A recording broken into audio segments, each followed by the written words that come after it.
আমাদের দেশি ব্র্যান্ডগুলো day by day কিন্তু অনেক ভালো করার ট্রাই করছে, যেমন ওয়ালটনের এই নতুন স্মার্টফোন ওয়ালটন Y21 অরবিট সিরিজের সেকেন্ড স্মার্টফোন বলতে পারেন। তো এই স্মার্টফোনটার দাম খুবই কম। এটাতে কিন্তু 90 হার্টজের প্যানেল রয়েছে, তারপরে এটার ব্যাটারি হলো গিয়ে 5000 mAh এর। দেন এটাতে আমরা সাইড মাউন্টেন ফিঙ্গারপ্রিন্ট স্ক্যানার দেখছি।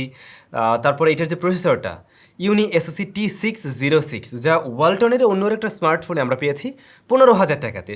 তো ওই চিপটাই কিন্তু আমরা মোটামুটি এখন 8,500 টাকার মধ্যে পেয়ে যাচ্ছি। তো আমি আর আনবক্সিংয়ে গেলাম না। স্মার্টফোনটি যেমনটা আপনারা দেখছেন বেশ গুড লুকিংয়েরই কিন্তু বলা যেতে পারে। এটা টোটালি প্লাস্টিকের তৈরি। রিয়ার প্যানেলে আমরা ওই যে এক ধরনের টেক্সচার দেখছি, একটা সাউন্ডও দিবে। তো এতে করে হয় কি, সহজে না, এটাতে মানে একদম জিরো ফিঙ্গারপ্রিন্ট ম্যাগনেট।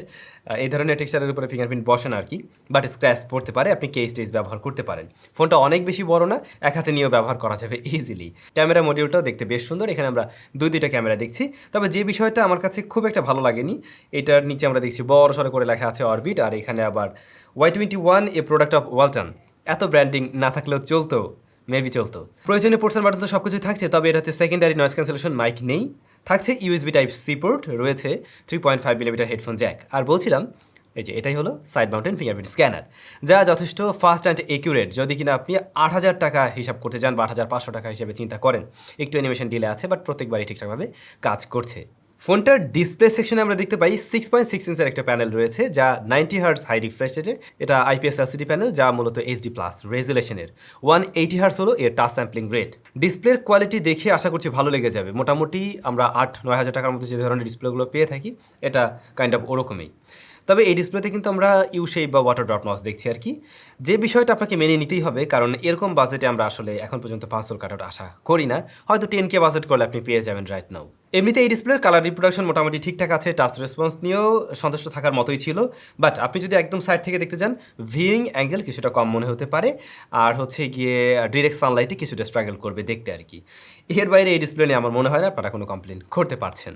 তবে মার্কেটে সবার চাইতে এই বাজেটে তাকে এগিয়ে রাখবে কিন্তু তার হাই রিফ্রেশ রেটের বিষয়টা, যার ফলে মোটামুটি একটা স্মুথ রেজাল্ট বা একটা ফ্লুয়েন্ট রেজাল্ট পাওয়া যাচ্ছিল যে কোনো ট্রানজ্যাকশনে। ইউনি এসওসি T606 রয়েছে এর পারফরমেন্স সেকশনে। এই প্রসেসরটা ওয়ালটনের অন্য ফোনে আমরা ব্যবহার করতে দেখছিলাম 15,000 টাকায়। তো ও প্রসেসরটা আমরা একদম এখন এরকম কম দামে পেয়ে যাচ্ছি, এটা অবশ্যই ভালো বিষয়।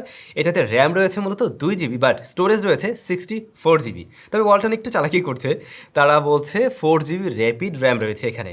মূলত তারা এক্সট্রা আরও 2GB আপনাকে ভার্চুয়াল র্যাম ব্যবহার করার সুযোগ দিচ্ছে, যেটা আসলে খুব একটা প্রয়োজনীয় কিছু না, বা খুব একটা কাজেরও এমনটাও না।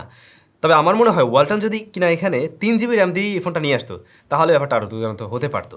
আর এটা রান করছে কিন্তু অ্যান্ড্রয়েড 12 গো এডিশন। অ্যান্ড্রয়েড 12 গো এডিশন থাকাটাই ঠিকঠাক আছে। এখানে যদি রেগুলার অ্যান্ড্রয়েড থাকতো, তখন এই স্মার্টফোন আর পেরে উঠতো না, বা এই 2GB র্যাম দিয়ে আর কুলাতেও না।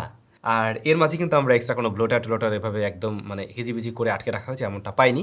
লাইট অ্যাপ্লিকেশনগুলো রয়েছে, যার ফলে এই স্মার্টফোন থেকে মোটামুটি একটা ইউজেবল রেজাল্ট কিন্তু আপনি পেয়ে যাবেন। তো প্রসেসর ভালো হওয়াতে মোটামুটি সে ভালো রকমের একটা পুশ দিতে পারবে।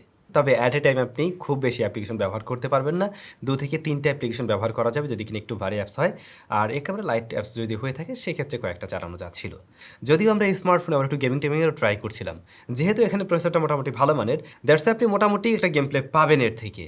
যেমন ধরুন একেবারে বেসিক যে গেমগুলো রয়েছে সেগুলো প্লে করা যায়, আবার মাঝে মধ্যে চাইলে একটু ফ্রি ফায়ারও খেলতে পারবেন। মানে আপনার বাজেট একদমই টাইট এরকম, এবং আপনি মাঝে মধ্যে একটু ফ্রি ফায়ার ট্রাই করতে চান, দেন এটা দিয়ে ট্রাই করতে পারবেন। তবে খুব একটা বেটার রেজাল্ট পাচ্ছেন যে আসলে এমনটাও না। হয় কি, এই ধরনের ফোনের যারা মানে আসলে টার্গেটেড কাস্টমার, তারা সাধারণত কেউ সেকেন্ডারি ডিভাইস হিসেবে এটাকে কিনবে, অথবা একেবারে বিগিনার অ্যান্ড্রয়েডের ফার্স্ট ফোন ব্যবহার করছে, অথবা আপনি হয়তো আপনার প্যারেন্টসদেরকে গিফট করবেন, এ ধরনেরই হয়ে থাকে। তো সেই জায়গায় এর পারফরমেন্স নিয়ে আপনি খুব ভালো করে সন্তুষ্ট থাকবেন বলে আশা করছি। ক্যামেরা, স্মার্টফোনের রেয়ারে মেন ক্যামেরা হলো 8 মেগাপিক্সেলের সাথে আর একটি সহকারী সেন্সর আছে, আর ফ্রন্ট ফেসিং ক্যামেরা রয়েছে 5 মেগাপিক্সেলের শুটার। তো এর ছবিগুলো আসলে একদমই অ্যাভারেজ ছিল, যেমনটা আপনারা দেখছেন। ডেলাইটও একটু সফট মনে হয়েছে আমাদের কাছে। কালার কখনো কখনো একটু বুস্টেড লেগেছে, কখনো আবার একটু ওয়াস্ট আউটও লাগছিল। মানে এটা আসলে লাইটিং সিচুয়েশনের কারণে বিভিন্ন সময় কালার এদিক সেদিক করছিল আর কি। একদম প্রপার লাইটিং কন্ডিশনের ছবিগুলো আপনি কাজে লাগাতে পারবেন আশা করছি। দেন ফ্রন্ট ফেসিং ক্যামেরা, এইটা দিয়ে কথা বলার জন্য ঠিকঠাক আছে। আই মিন ভিডিও কলিং টলিংয়ে যারা কথা বলবে তাদের ভালো লেগে যাবে। পাশাপাশি আপনি যদি একটু প্রপার লাইটিং কন্ডিশন পান, সেটা আর্টিফিশিয়াল হোক ডেলাইট হোক, তখন কিন্তু একটা ইউজেবল ছবি পাওয়া যাচ্ছিল। আর ভিডিও স্যাম্পল আপনাদের সামনে আছে, কেমন লাগলো কমেন্ট করে আপনারাই জানাবেন।